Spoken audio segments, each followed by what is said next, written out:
What's going on, everybody? Hope you're having a great week so far. Doug here, one of the hosts, producers, and creators of the Genre of Your Life podcast, bringing you a review roundup bonus episode this week. There'll be no episode of the Genre of Your Life podcast this week, unfortunately. Scheduling, screenings, delays got in the way, so our apologies on that. But we'll be back next week, better than ever, with a fun episode. We're going to talk about our favorite Tom Cruise movies in lieu of Mission Impossible: Dead Reckoning Part 1 theaters next week. I'll be going to an IMAX screening of it on Monday, so you'll have my full review then. The guys and I'll talk about our favorite Tom Cruise movie as well as our favorite rated R comedy. So look out for that next Friday. As always, guys, you can find the show on Spotify, Apple Podcasts, Google Podcasts, Amazon Music, or your favorite podcast platform of choice. While you're there, hit that follow button, hit that review, leave a rating. It helps us out, helps show out tremendously. As always, guys, thank you so much for your support. You know, guys, we're already in July, which is crazy. Summer's going by super fast. If you missed last week's episode, me and Nick review Indiana Jones and Dial of Destiny. So our full review is up there right now, as well as on our YouTube page. So check those out. And then, yeah, we got a few movies coming out. Again, we have Mission Impossible, like I just said. We have Oppenheimer coming out. We have Barbie coming out. Oh, man, I think we have Ninja Turtles are coming out next too, Blue Beetle, and then after that, I think it's kind of like the end of the summer, guys. So we're kind of getting through the big blockbuster summer movies, and then we'll be back to the fall catalog of movies. But on this week's bonus review episode, I'll be reviewing a very, very funny comedy that I saw a few months ago, actually, called Joyride, as well as HBO's and Max's controversial show. The Idol, starring The Weeknd, as well as Lily Rose Depp. So that's on tonight's agenda of the review roundup bonus episode. So starting with first though, Joyride. So as mentioned last week's episode, as well as last week's bonus episode, I'm a big comedy fan. I love comedy both in stand-up and I love comedy movies. I mean, you know, watching a comedy movie on your own with a group of friends, it just always hits this kind of sweet spots. It makes you laugh. A good comedy that is, especially like a Bridesmaids or a 40-Year-Old Virgin or Superbad or Friday is a good one. Those movies kind of put a smile on your face no matter what. And you know, I've written some comedy stuff before in college, post college, written some comedy skits or short films. I love writing comedy, love writing comedy drama combo as well. But this movie's coming out this weekend actually, called Joyride, and I went to a press screening. I want to thank our friends at Frost Communications who have been super, super lovely to us and very supportive of the show, giving us you guys the RSVP VIP packages for the screenings this summer for Joyride. Went to that. Great. Hope you enjoyed the movie as much as I did. They've been super helpful. They've been super, super supportive and great collaborator this summer with movies and screenings. So I thought this movie in May, actually, super early before it came out. And I hear good things about it at a CinemaCon. You know, Seth Rogen's producing it with his team at Point Grey, Evan Goldberg and James Weaver. It's from one of the writers of Crazy Rich Asians, was a very surprise hit in 2018, very fun, good feeling kind of movie. And I'm pulling up her name right here. But I love, again, it's a rated R raunchy comedy back in theaters like No Hard Feelings was. Adele Lim, who wrote this movie and wrote it and directed it as well.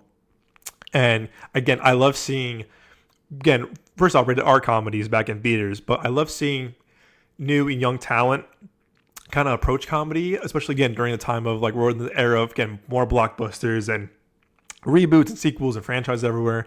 It's just fun seeing an original hard R raunchy comedy back in theaters with new talent and new director, writer, and new cast. And man, this movie is hilarious. From start to finish, the jokes don't stop. And when the movie starts, this kind of movie it is. It's a full-on jokes don't stop kind of movie.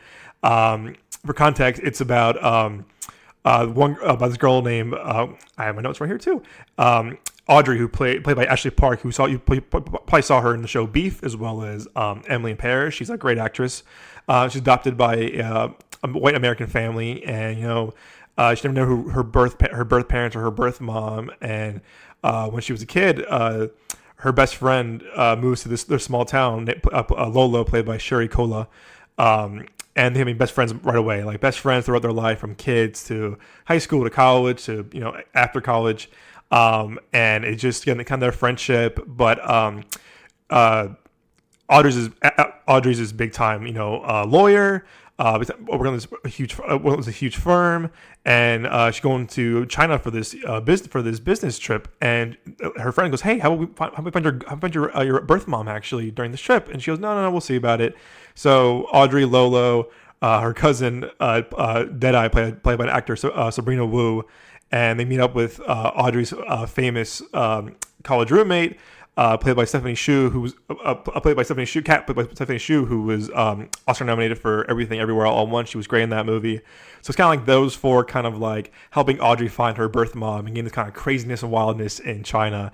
And you know what? It's an hour and a half. Again, the jokes don't stop, keep going, and it's a very fun movie. It's a very fun movie.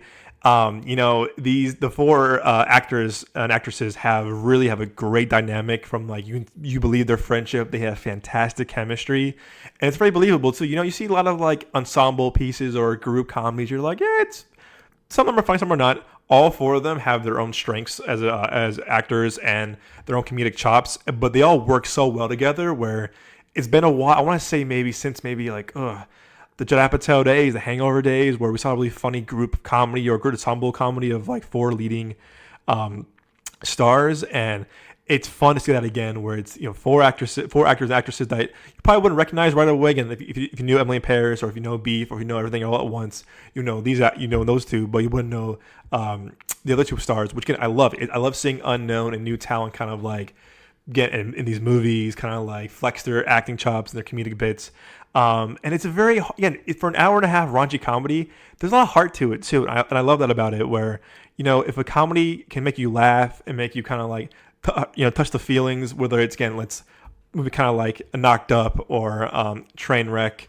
They're very raunchy comedies, but, they still have a lot of heart to it, a lot of character to it, a lot of emotion to it. And this movie for sure, 100%, has both the jokes, the laughs, as well as the heartfelt emotional moments. Again, the jokes don't stop. Raunchy as ever. A lot of foul language, a lot of dirty jokes. But again, you really see because of how great these four actors, have these great chemistry before, and they get into some wild situations, and it's definitely like you can tell, like, oh yeah, for sure, Seth Rogen for sure has some kind of like input in this as a producer, as it's in Point Grey, his production company is producing this. He kind of has his little bit of a stamp all over, even though he's not a writer, director, or starring in it. But the vein of his kind of movies to for sure have like kind of a feel to it, kind of a character in this movie as well. But yeah, I had a lot of fun with it. It's super fun. Again, a lot of like wildness. You're just like, whoa, what's going to happen here? What's going next? Again, it's the return of R-rated comedies. Like I said last week's episode too, it's just refreshing to see comedies back on the big screen with the crowd. Again, I saw this, March with a packed audience. Again, before the movie kind of took up this huge marketing campaign. So it was just fun. So everyone laughing, people clapping, people cheering, people going, "Oh my gosh, this is crazy!" And I just missed that. I think because of COVID and the rise of streaming, like a Netflix or Hulu, a Peacock.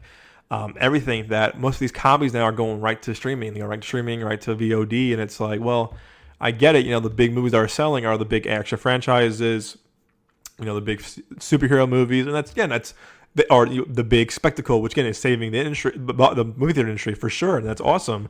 But once in a while, you do want to see something refreshing in an original, R-rated comedy like this is, and like No Hard Feelings too. Another original rated R comedy that, again, was bringing the laughs and bringing people to the theaters to have a good time and laugh. Because I feel like, yes, you can watch comedies at home. Easy, a lot of good comedy shows you can watch at home as well.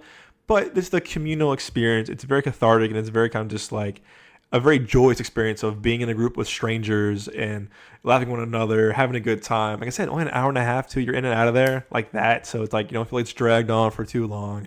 And again, really good pace to it as well. So if you're a comedy fan, if you're a comedy movie fan, or comedy lover that I am, see some theaters, see it with the crowd. This weekend, except for Indiana Jones still playing in theaters, which did not do well, unfortunately, last week at the box office. There's not a lot coming out until Mission Impossible comes out next week. So see this movie, support again. It's again new talent, new director, young director, young talent.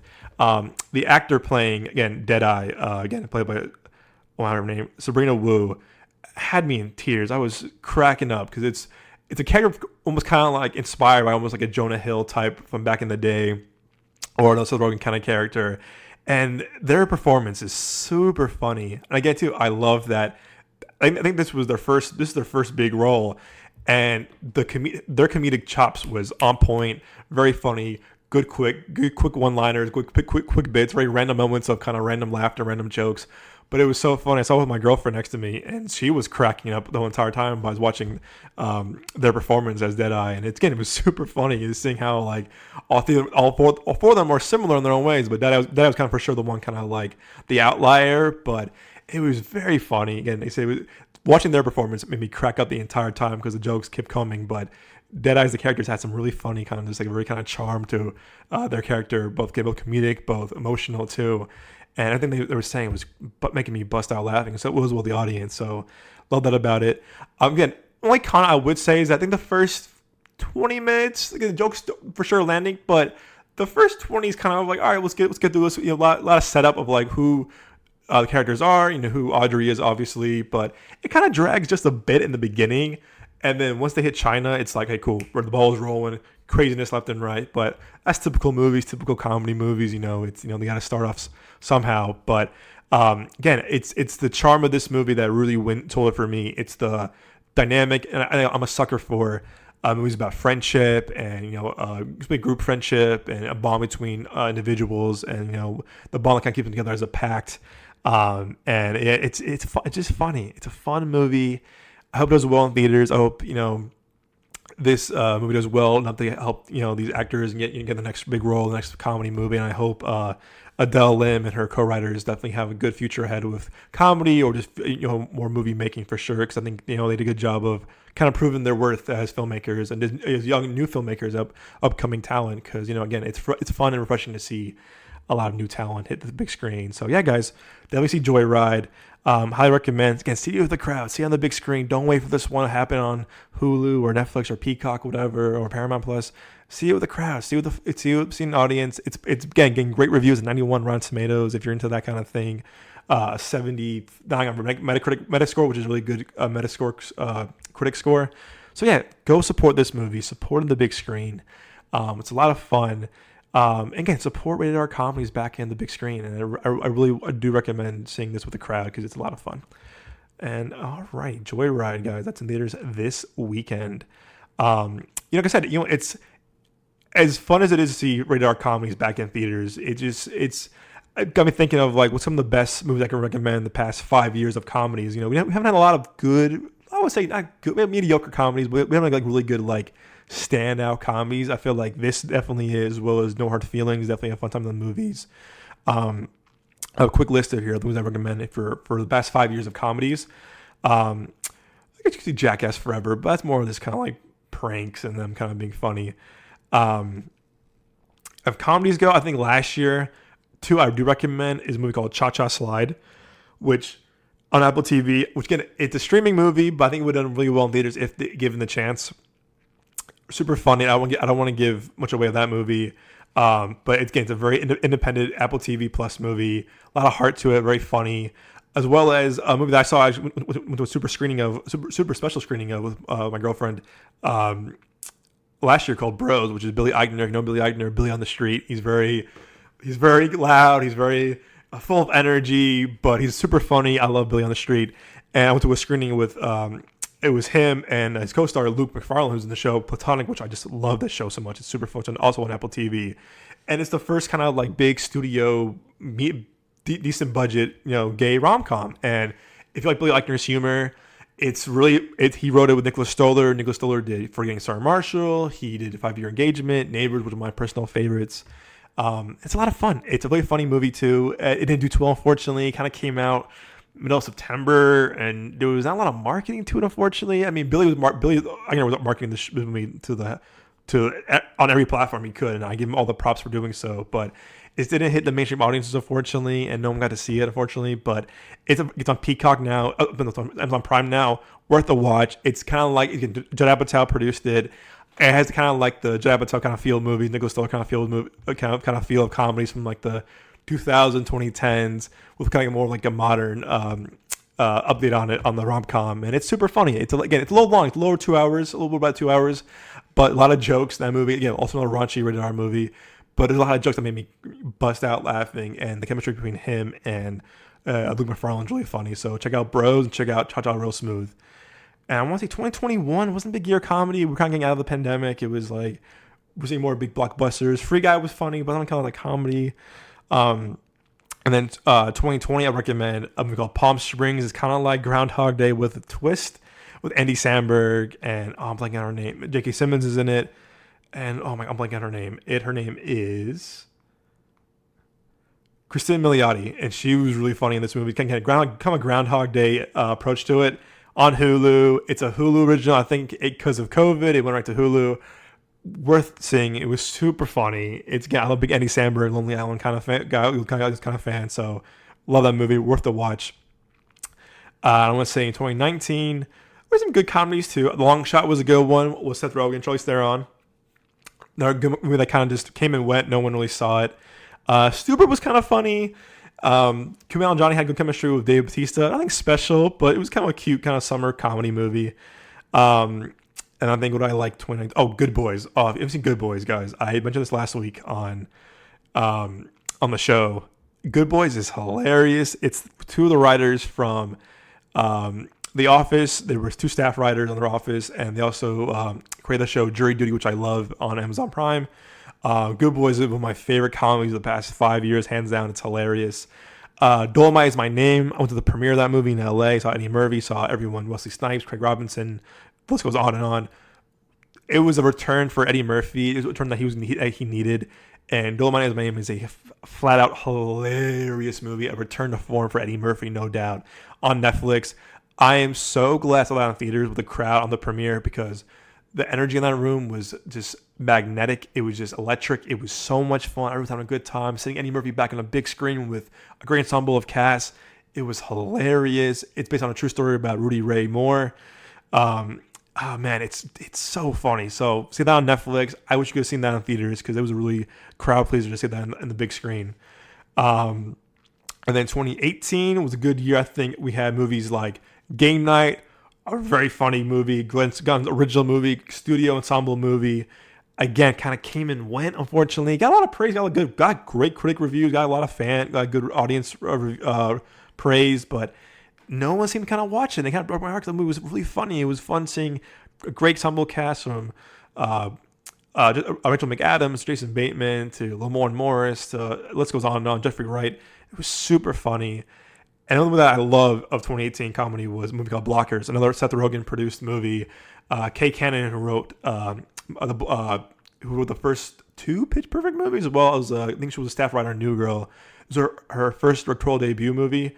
That movie was hilarious. Blockers is basically John Cena, Leslie Mann, Ike Barinholtz will play parents. It's their kids having prom night, and they find out that their kids had a sex pact. All three daughters had a sex pact of lose their virginity on prom night, and these three parents go out of their way to make sure it doesn't happen. And it's really funny, because it was really kind of just like a kind of like super bad kind of feel to it, but again, 2018, more of like that era of kind of humor. And I watched it recently with some friends, and man, it still holds up super well and has a lot of funny jokes. And the daughters have great chemistry, but John Cena, Leslie Mann, Ike Barinholtz have really good chemistry. Another original rated R comedy studio movie that, again, just kind of came and went. But I never seen the trailer for that movie. That movie just cracked me up. Seeing it with some friends in theaters at a screening was hilarious. Go see Blockers. I think you can watch it on Amazon, I want to say, wherever you're going to find it. But man, Blockers was one of my favorite comedies of the past 5 years as well. So yeah, guys, support, go back. Yeah, if you are a comedy fan like I am, watch some of those movies I just recommended, because you have a good laugh. You want to watch Say It In, watch a funny movie. I recommend all those movies for sure. Next week, the guys and I will definitely review and talk about our favorite top 10 favorite rated R comedies of all time. So we have look out for that, because we have a lot of kind of similarities as well as kind of differences. But we do have a lot of fun rated R we talk about and cover like a Tropic Thunder and Superbad. So we look forward to that discussion. But next part of this review roundup episode is the TV review portion, which this week is a show I'm not the biggest fan of. It's called The Idol. And a little context for you guys. This show went through a lot of changes. It's a HBO original show. It's streaming on Max right now. It was only a 5-part episode, but it was being made during a different era of Warner Brothers. where there was different, leadership at the time, and it was this movie. It showed that it was about a young pop star coming up in L.A. and the music business, and The Weeknd, who again one of my favorite artists of all time, beautiful voice, super talented singer and musician.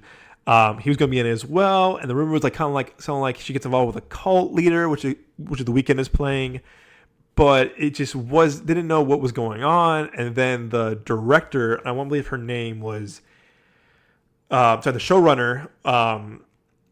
showrunner, director, and producer, um, left the show altogether, and Amy Seimetz is her name, or Seimetz. She left the show altogether, and apparently it was just like, when what we were told, it wasn't working. It was a lot of butting heads with the actors and the creators and with The Weeknd and other producers. So she left entirely. And then I don't think he was brought on right away or the beginning. I think he was brought on later on. Is Sam Levinson, and Sam Levinson? He made a show called Euphoria.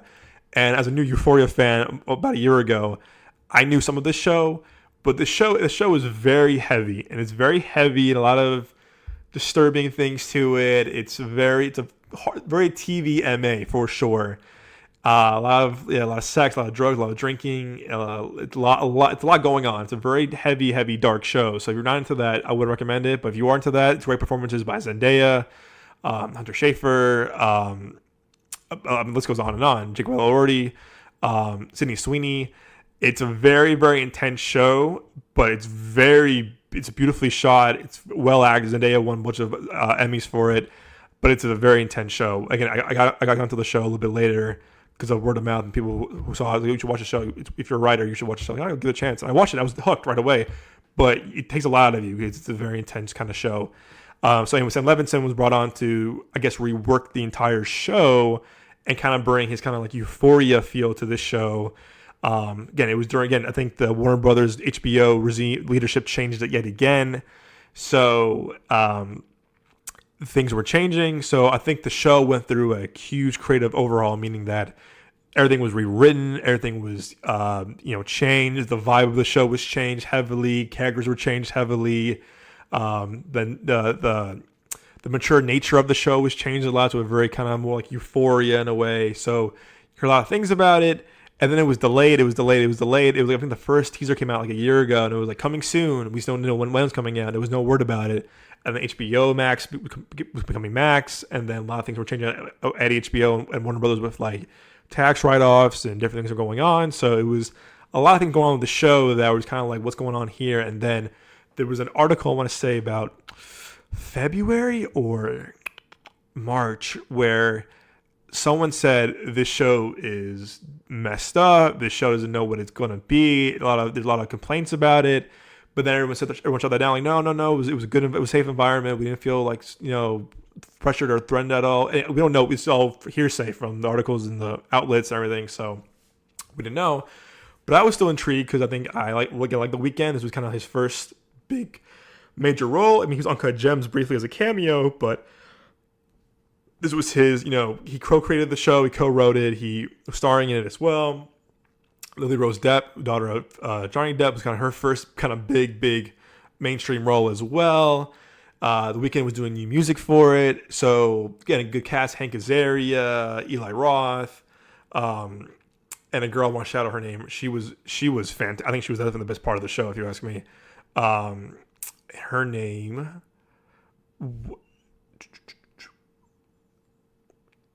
And I had it here.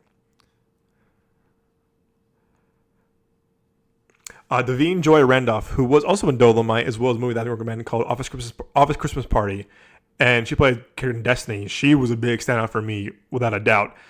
But it's the show basically a young pop star, rising pop star, trying to make it in the industry. She's about to go on tour. She has a new single coming out, and she gets involved with this very shady, very sketchy club owner / I guess we can call him a cult leader. Not really, but he has a notorious background. He's very sketchy, and him and Lily Rose Depp fall in love, and he kind of controls her life and kind of like becomes kind of like her manager slash like calling the shots on her career. And so again, it's a very very like Euphoria, very intense show at times. However, for a 5-episode series, it kind of goes nowhere, and the behavior is disturbing both from everyone. Everyone has very disturbing behavior. You don't know where the Weeknd plays a guy named Tedros, again, club owner slash quote unquote cult leader, and he just has a shady past. Lily Rose Depp is she's going through some emotions. She lost her mom. She's kind of trying to rebuild her career and herself, trying to get back on top. And it's not a fun watch for sure. It's again also very dark and very intense. However, unlike Euphoria has a better kind of storyline and better kind of path of kind of a clear direction. This show doesn't have a clear direction. Kind of just random. It's five episodes, just kind of just randomness with no kind of real direction. It kind of goes like, look how messed up this kind of thing kind of happened is, and yeah, that's it's very shock value to it for sure. Don't get me wrong, but there was no kind of like really linear direction of where the show was going to go. It's getting these also hour episodes with kind of like what's going to happen next, and the show premiered at Cannes Film Festival, and the reviews were nothing but negative and not good. And then leading up to the show's release, nothing good about it was happening. It was like, this is terrible. What's going on here? What is this show? And then the first episode came out, like, this isn't terrible. Like, they were saying, oh, The Weeknd's acting is terrible. And I'll tell you what, throughout the series, I've seen some pretty bad acting. I don't think his acting was terrible. I think people are like, he's the worst actor ever. No. Have you seen Batman and Robin? Trust me, I've seen the movie Skyline. Trust me, I did put a deep cut. I've seen some really bad performances. I think they're kind of quick to hate on his performance because he's a new actor. I think he still needs some room to grow as an actor. So I don't think his acting was that terrible. Don't get me wrong. It wasn't the best, but I don't think it was terrible. But the show really goes nowhere, and it kind of shows like, look how messed up this is. This is dark and twisted. But that would make it gets it more appealing if the show had a better sense of direction or better story-wise, path-wise, where it was like, okay, it's going this direction, here's what happens. And it kind of goes nowhere after 5 episodes. And, the last episode is an hour and like 5 minutes, and there's a big thing happens, but the ending kind of contradicts that whole episode. You're like, wait, that makes no sense. And I think this show, maybe the original version would have been better. Today there was some leaked photos today of like what the show could have been. Again, I think the show was like 80% done before Amy walked off the set. The original creator and showrunner and director walked off set. So it would have been interesting to see what her version was. But again, it was 80% filmed, so we're seeing a lot more leaked photos from what could have happened. And then this show just had really no voice, had no direction. And I think the show needed more time to cook, or just more fleshed out, or have it longer, because for 5 episodes, it was just like, this is pretty much a randomness that really made no sense. So I think they should have went back to the writer's room or whatever, and just kind of fleshed it out more, made it more kind of intriguing, or made it not more kind of just like to her perspective in different ways. But it just really didn't have a kind of clear voice of what it wanted to be as a show. And as a critic and as a TV enthusiast myself, that was kind of frustrating, because I'm like, this show could have had potential, like I said, either with Amy's version or the Sam Levinson Weeknd new version, but it just really didn't go anywhere, and it just felt really rushed, and it felt just like, we made it, we had to reshoot everything, and this is what we got, it's the best we got. So I will say the pros was the actor who I just mentioned, and as well as the music. Yeah, Davine Joy right now, I think she was definitely one of the best parts of the show, because she really adds a lot to it. Her character, and adds to Lily Rose Depp's character, Jocelyn. And The Weeknd's not terrible, and The Weeknd really does put out some really good music for each episode. It was like really new original music. He's a beautiful voice. He's a talented musician, so the music for sure worked. But there was just really it just was very cloudy. It was very messy. Just did not know what kind of show I wanted to be. So I can't recommend the show. I really can't, for numerous reasons, but it's the show that everyone was talking about before it came out. And then when it came out, it just, all the controversy kind of thing kind of just like, that deterred it from being a show that could have been better. But again, I do think it had problems before that with the writing and the changing of the leadership and the changing of direction and the tone of the show as it is. So yeah, Euphoria, I would recommend Euphoria over the show for sure. It's just frustrating to see with the show. Just like what even was this? Why do you even try? If you're gonna try it, take big swings and try. But yeah, this show was not something I could really recommend. If you're curious, if you're a Weekend fan, I guess only 5 episodes, but I would watch something else personally. I don't think it's worth the time.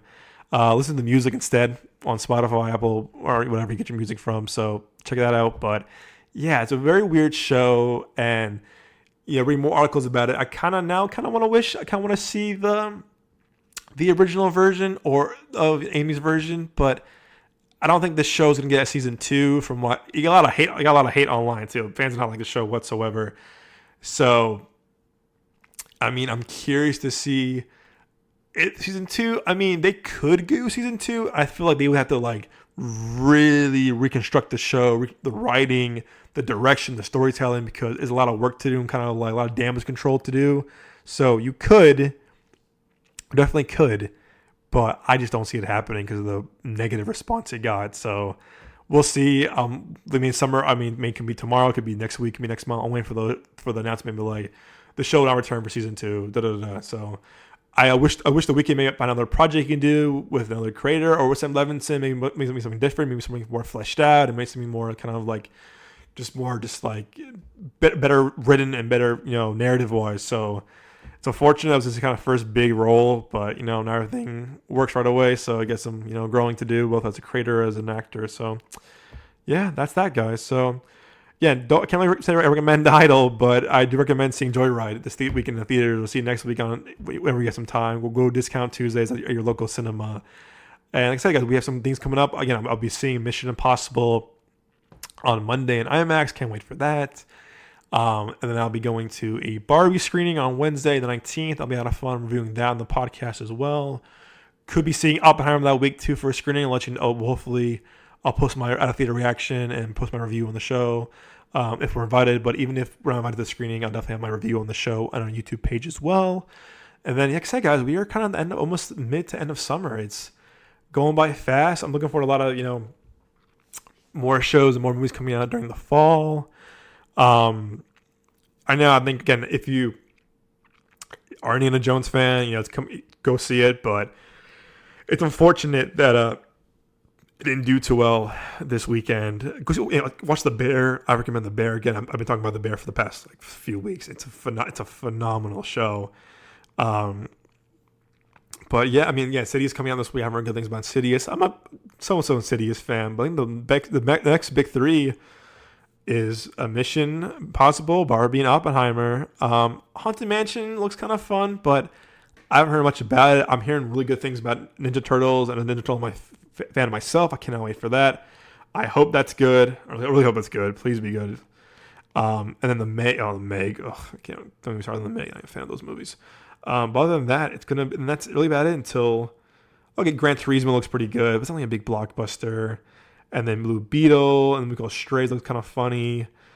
But then that's kind of it for the summer. And I think it was the first big movie of the fall. Let's see. I didn't even say. I think it's Equalizer, actually. So, yeah, guys. So, like I said, when you're on our podcast page, our YouTube page, hit that follow, put your notifications on so let you know when we have an episode or review out so you guys listen to it. Again, hope you have a great week. And we will see you next week with a full episode of The Genre of Your Life. See you guys. Take care.